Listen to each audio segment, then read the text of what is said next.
The idea of the snaker originated when I was attending an art group in my local area.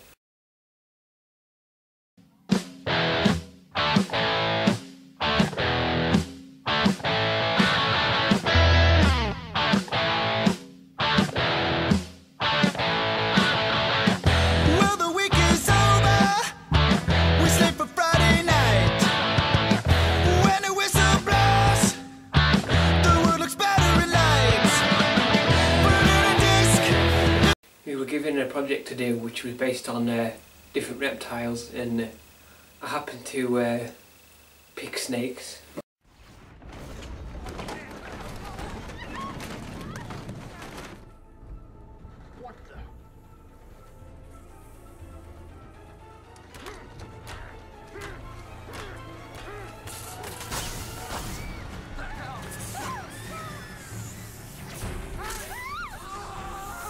We could choose our own medium to work with, filmmaking, animation, artwork, whichever we wanted. So I decided to make a film. Well, at first was meant to be just a trailer, like a test, but then it's turned into this big epic film project that it is today. I was going through loads of different ideas of what I could do. So obviously I came up with the film of the snaker. At first I didn't know what to call it, and then the name suddenly hit me. I thought I'd made the name up, but I actually heard there is actually a word, the snaker, in the dictionary. The word originates from the Bible. It kind of means a womanizer.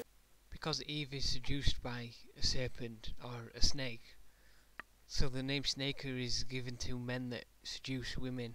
A few religious themes throughout the story. There's the main villain, Hydrus, who is a snake god.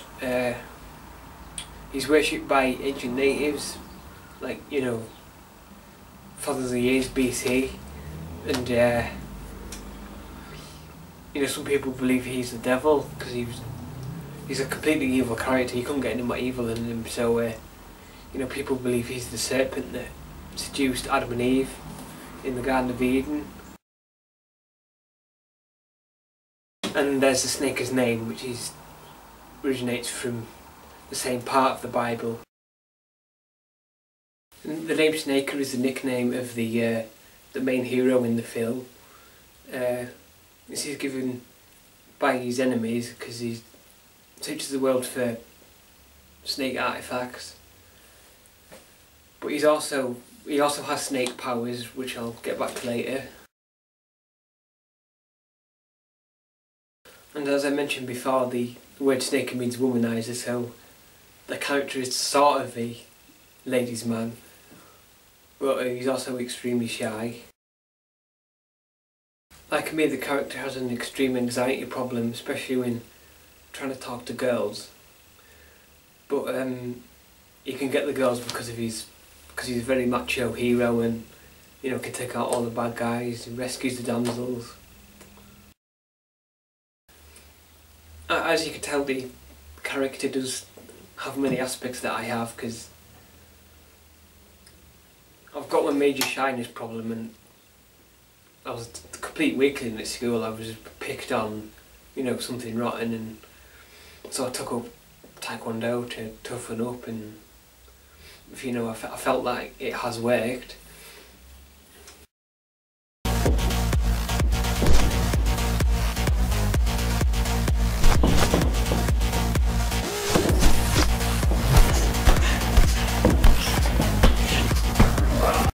Most of my work, there's lots of very personal themes throughout, and you know, some are less obvious than others.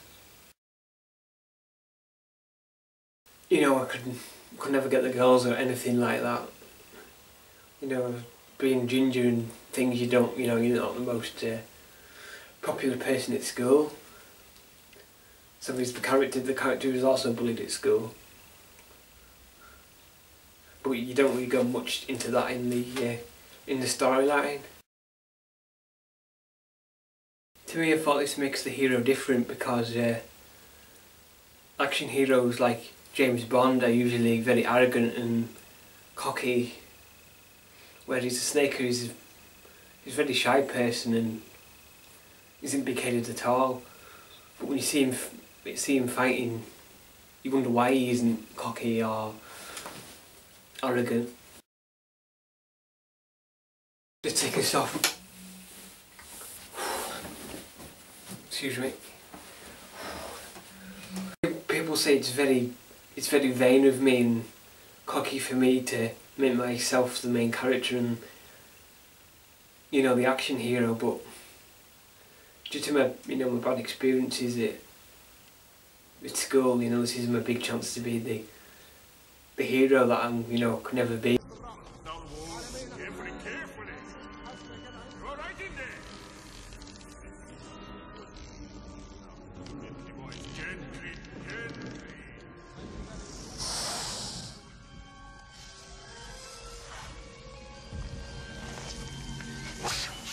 Anyway, moving on to more happy things. The snakes in the film are also very different. I was going to use ordinary snakes to begin with, but snakes is another thing that has been done to death, you know. Indiana Jones, snakes on the plane, you know, all that kind of thing. So I thought, you know, decided to make them weirder. Some of the snakes have got several eyes, weird colours.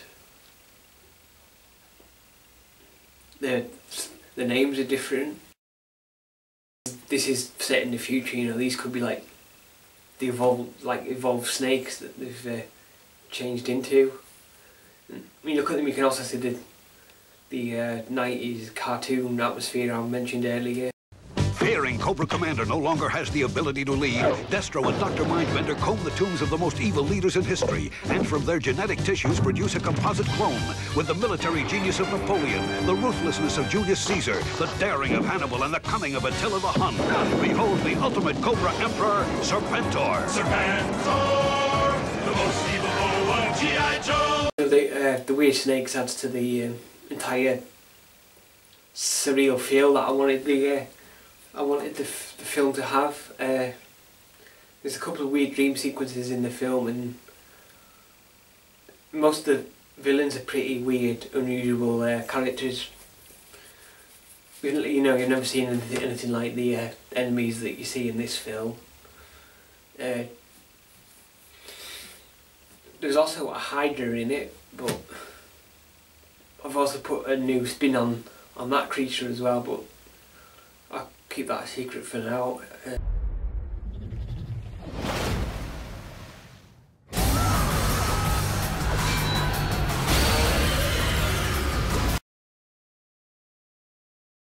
He's an adventurer like Indiana Jones, but I was thinking, how could I make it different? So I set it in the future as opposed to like in the 1940s or 50s like Indiana Jones was. Tried to stay away from using Nazis and the usual enemies that you see. To me, this makes the whole universe of the film much more diverse. You know, I find it very interesting, the sort of future meets the ancient world, because you've got this futuristic city. It's not a very pleasant place to live, but it's, you know, very futuristic and, you know, up-to-date technology and things like that. But then the snake will go off and explore ancient temples where he will meet ancient natives like cannibals and ancient rock beasts and things like that. You know, to me it makes a very interesting combination.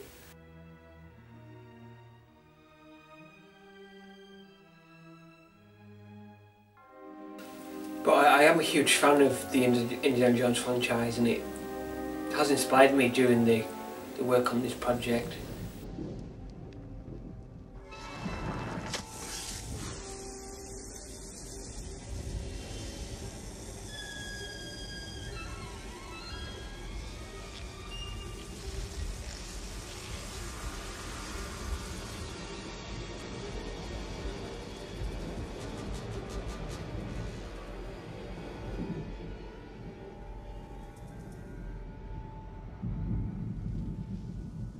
Snakes.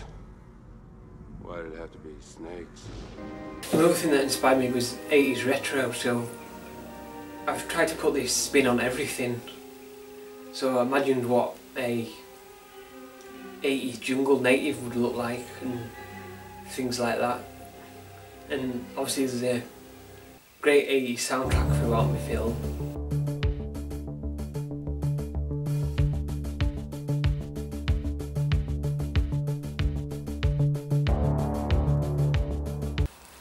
Because the cannibalistic natives that appear in the story, they do look like rejects from an 80s band with glowing neon masks and things like that. That's me.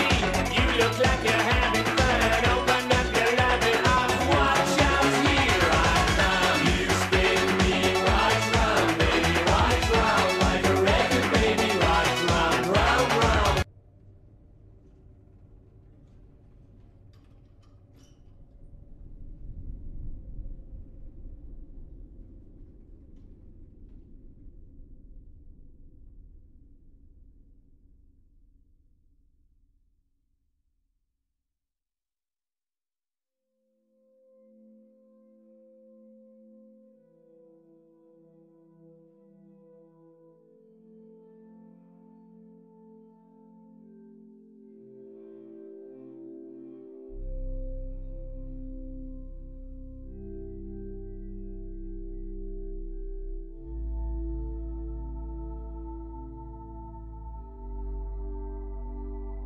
Particularly music by bands that has the word snake in the title, such as White Snake. Never seem to find what I'm looking for. Lord, I pray you give me strength to carry on. 'Cause I know it means to walk along the lonely street of dreams. Here I go again on my own. Songs like Poison by Alice Cooper.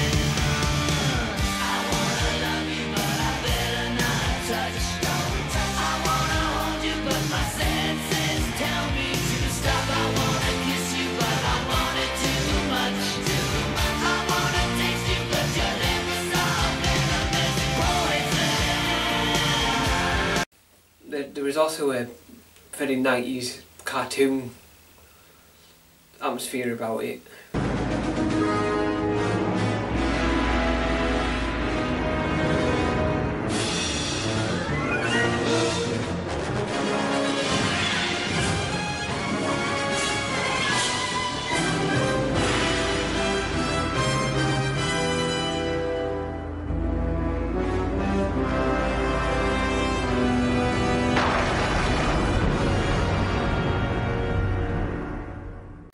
Particularly cartoons such as Ninja Turtles, Skeleton Warriors, Biker Mice from Mars. Are you here for the costume ball? Costume ball? What costume? Of course we are. You will take us there at once. As you wish. Nice costume, sir. Especially the, Kriechers. Thank you. I made them myself. Well, Donatello, what do you see? Shredder and his two freakazoids. These are the tales of the Skeleton Warriors.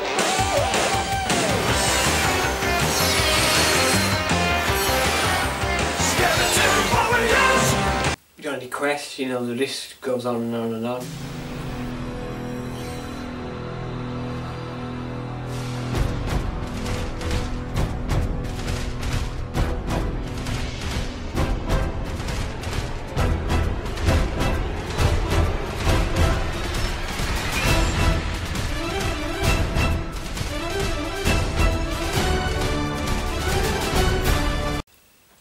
To me, this is an atmosphere that's missing in films lately, and it's something I wanted to bring back, where sort of my childhood, etc.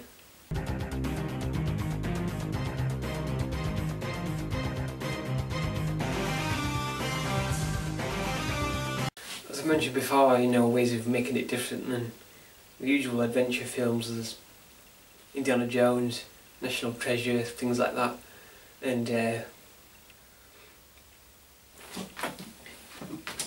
there is a snake theme throughout everything in the film. Well, almost everything. There's a few enemies that aren't snake related, but they're mainly reptilian. But there's a lot of snake influences in every aspect of the film, such as the companies, the enemy companies of the Snakers, Snake Technologies and Creative Venom. They're both obviously snake related names. And there's a few of the enemies throughout the comics and graphic novels I've created.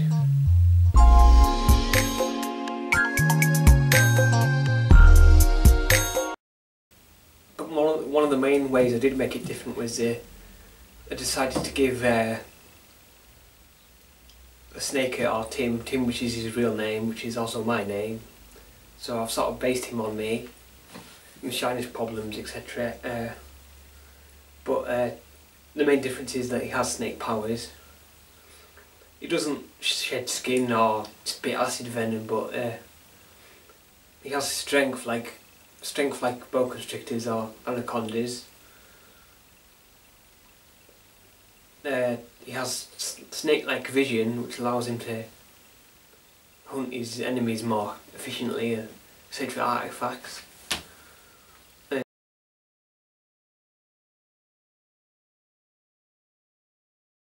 And he can attack with snake-like speed, you know, with his fists, and he's not such as good as kicking, but his punches are pretty hard. And I wanted to stay away from the martial art, like Cobra style, because to me it's a bit cheesy in films, and martial arts are overused nowadays. So I decided to go for a more brutal style, which is Taekwondo.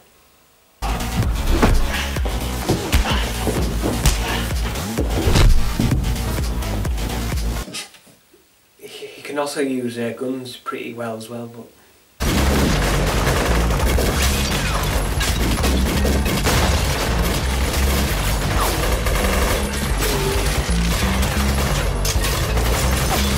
the perfect example of this kind of surreal atmosphere is a combination of action and horror. There's kind of Matrix style action, and then you get like terrifying hiding behind the sofa type horror.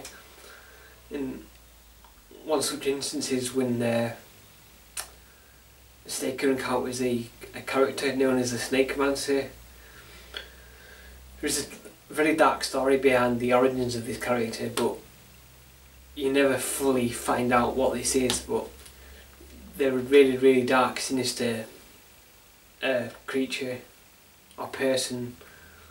You know, they hide behind a white mask, but it's always kept a mystery as to what this thing is. I wanted to make the whole thing as weird and different as I could,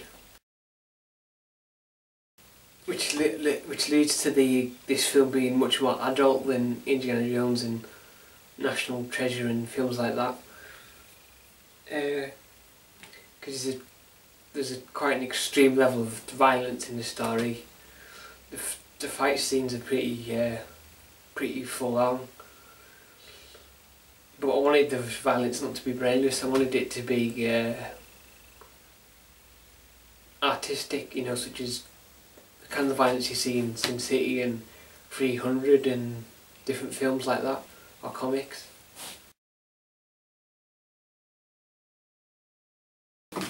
I wanted the violence to be full on because kind of a bit fed up with seeing films just going halfway, because the new Dread film was brilliant. The darkness, the atmosphere, the location, the violence, it was all full on. Whereas the first Judge Dredd film, you know, Sylvester Stallone, was just far too soft. So I wanted to make my film like as dark and violent as possible.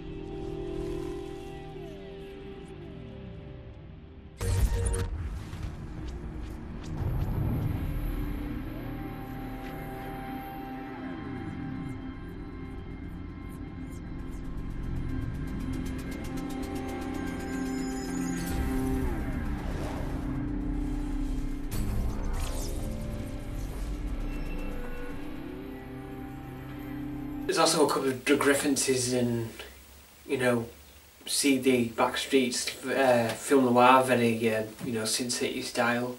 I wonder I've seen things.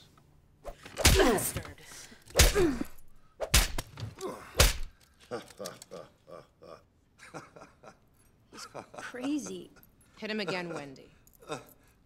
Harder. Wait a minute, why did she call you Wendy? Because that's my name, you ape. Goldie was my sister. My twin. My film is extremely adult. There's a lot of humour in it, especially from the Snake character.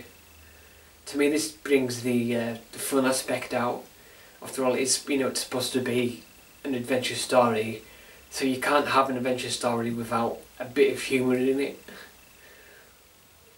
So even if it is a very dark and sometimes a warped film, I wanted to keep a bit of fun in there.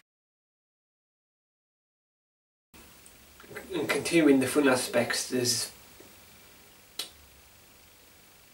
I like a lot of damsel in distress stories, you know, maybe sort of a risky element to them. People say, oh, you know, bondage, oh, you shouldn't be drawn, all this kind of thing, but I like it in the style that you used to get in the old 90s cartoons, such as April O'Neil in Turtles. The heroine from Biker Mice from Mars also got kidnapped a couple of times. You know, the girls get kidnapped, tied up by the villains, and, you know, the brave hero has to come and rescue them, and it's this kind of rescuing the damsel fantasy that I've always had, and it's a story I like to always express in my work. Don't worry, Krang. The girl can do us no further harm. She is unable to warn the turtles. What are you doing? What are you doing? I want you to break into the Nutrifreeze plant and steal it. You heard him. To the Nutrifreeze plant. Right, boss.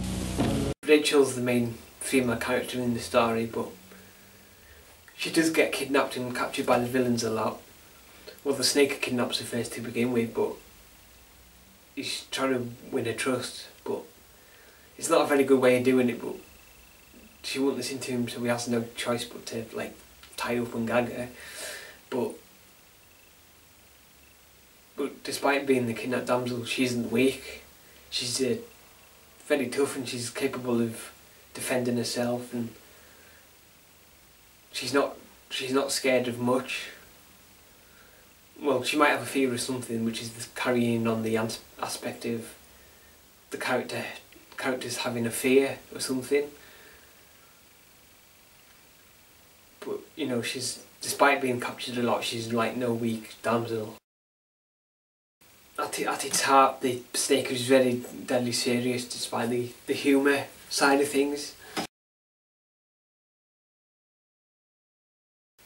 Also, there was the theme of that aliens had come here thousands of years ago, and, you know, they moved the human race on. I wouldn't do it in the style of Crystal Skull, because to me that was too over the top. Just that whole UFO appearing thing, I just didn't like what they done with it. You know, I like the aliens thing done very subtle, like find evidence that aliens had been there, but not actually finding an alien spacecraft, because that's just too far-fetched.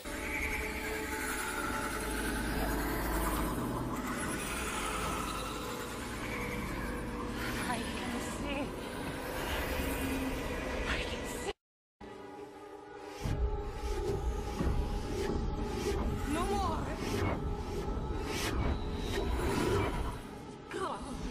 Go over it.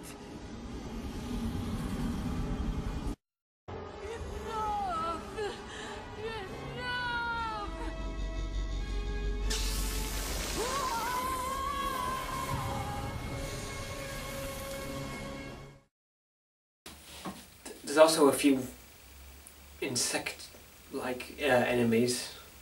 I wanted to stay away from giant scorpions, spiders. It's stuff that's all been done before, so I've tried using unusual insects such as centipedes, earwigs, woodlice, slugs, various insects like that. So it's the enemies are either reptilian or insect-like.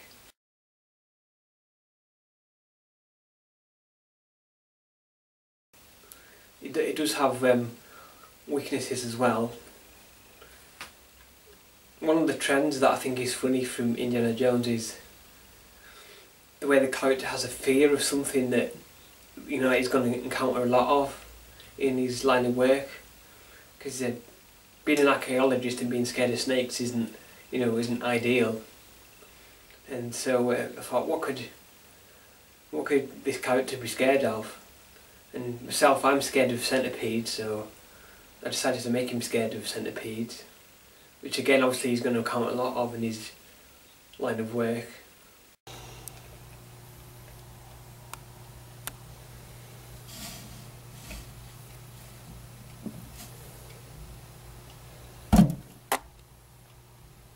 Because The Snaker is really your basic adventure story, but it's got, I believe it's got a different and unusual spin on things. You know, please stop by the Snaker YouTube channel for, you know, more updates. Ah!